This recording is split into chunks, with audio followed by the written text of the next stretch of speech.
Just a quick reminder guys, these narrations are best enjoyed with headphones on. Well guys, I never thought I'd never do this, but hey everyone, this time I reviewed this year's entry in EA's annual football franchise. Does this game have what it takes to get to the top of the league? Or is this game doomed for relegation? And the referee blows his whistle and the match is underway.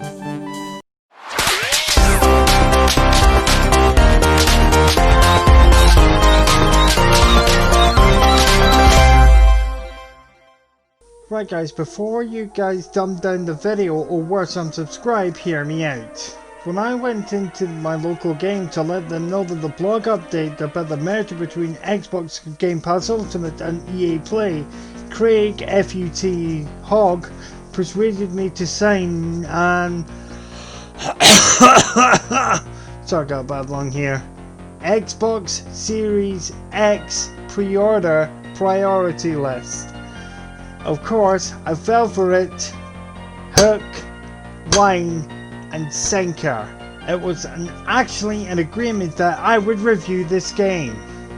You triggered my trap card! Right guys, let's get this over with as quickly and painlessly as possible. Also, due to the amount of red cards that the government have been giving EA over its surprise mechanics, I'll get to that later.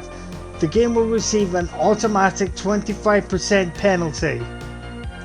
The FIFA series is just like the Justin Bieber of the gaming industry. Nobody knows why it's so popular, but it is anyway. It's been around and released annually since 1993. Since then, the series has got gamers in its grip of football fever, generating millions of dollars for the company. You pick a team from a diverse roster of 700 teams. By the way, this figure covers both club and international level football teams. Or create your own, more on that later, ultimate team. Then take to the field in a virtual game of football. The accessibility scores are as follows. Visibility is got a sky high 11. EA Sports has taken this category very seriously. The accessibility section of the menus allows you to add a colorblind friendly modes to the game.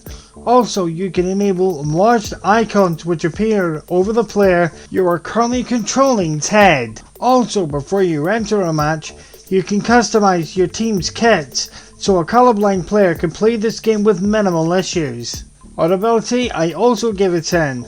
Although the commentary is not subtitled, it is not all that important as it only adds authenticity to a match.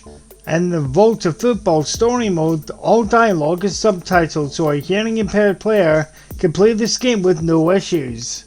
To kick off the second half, mobility, I gave it 10. The controls can be fully customized to suit your impairment, so you can play this game with no issues. Last but certainly not least, gameplay, I gave it 3.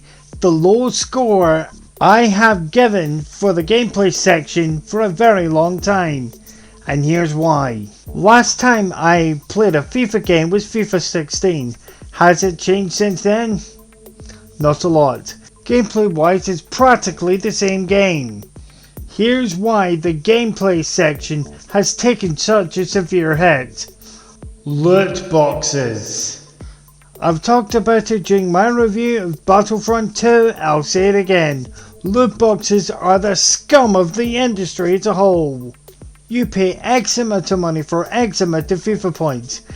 You then use the points to buy packs. Similar to trading card games, the contents of these packs are completely randomized.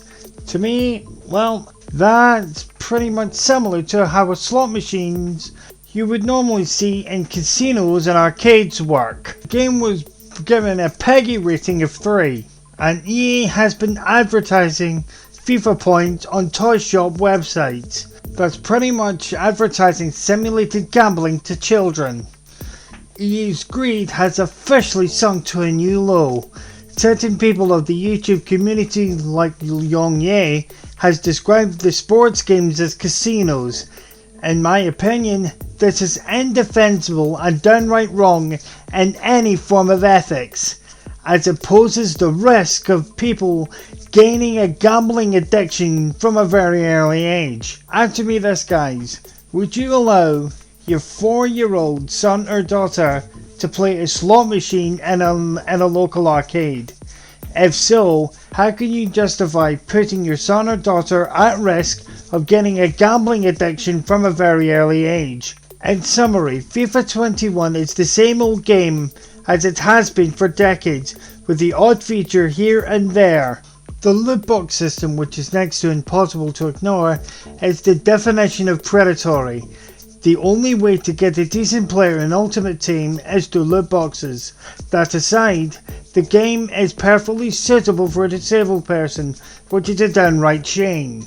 And the overall score without deduction is a Champions League qualifying 85%, but the overall score with the deductions taken into account sits right on the relegation zone with 60%. See you guys in the next review. Spartan Commander 1990 out. Roll out, Spartan Company.